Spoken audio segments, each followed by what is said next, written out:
இந்த முறை நம்ம வாக்கு சேகரிக்கிற முறை மாற்றும். என் அன்பு பிள்ளைகள்கிட்ட கேட்கறது, விமர்சன அரசியலை விட்டு வெளியேறி விமர்சிக்கிறது அவங்க வேலை, அவர்களுக்கும் சேர்த்து போராடுவது நமது வேலை.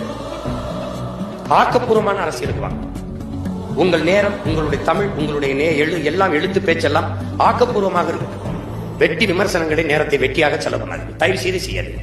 ஒண்ணுமில்லையா பேசாம படுத்து தூங்கிடுங்க, இல்ல படிங்க, இல்ல ஏதோ ஒரு இது பாட்டு கேளுங்க, எதே ஒண்ணு பண்ணுங்க. தெண்டமா விமர்சனங்களுக்கு பதில் சொல்லிக்கிட்டு நேரத்தை வீணடிக்கிறது. ஏனால் நம்ம இடத்தில் வாதத்தில் தோற்பவன் அவதூற கையில் எடுப்பான், அவன் திட்டிக்கிட்டு இருப்பான். நீ அதுக்கு பதில திட்டினா அவன் வெற்றி அடைஞ்சிருவான்.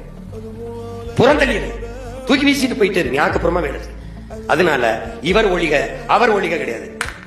என் மொழிகள் வாழ்க, என் இனம் வாழ்க, இதான் நம்ம கோட்பாடு. அப்ப என்ன பண்ண போறோம்? இந்த முறை நீயே பார்ப்ப, அவன் சரியில்லை இவன் சரியில்லை, நாங்கள் சரியானவர்கள், எங்களை கொஞ்சம் பாருங்க. எங்க ஆட்சியில நாடு எப்படி இருக்குது பாரு. சாலை எப்படி இருக்கு, போக்குவரத்து எப்படி இருக்கு, காவல் நிலையம் எப்படி இயங்குது, மருத்துவமனை எப்படி இயங்குது, பள்ளிக்கூடம் எப்படி இயங்குது, எல்லாத்தையும் நாம் தெளிவாக நம் மக்களுக்கு விளக்கி அண்ணன் சொல்லுவேன். அதை எடுத்து நீங்க கொண்டு போய் சேருங்க.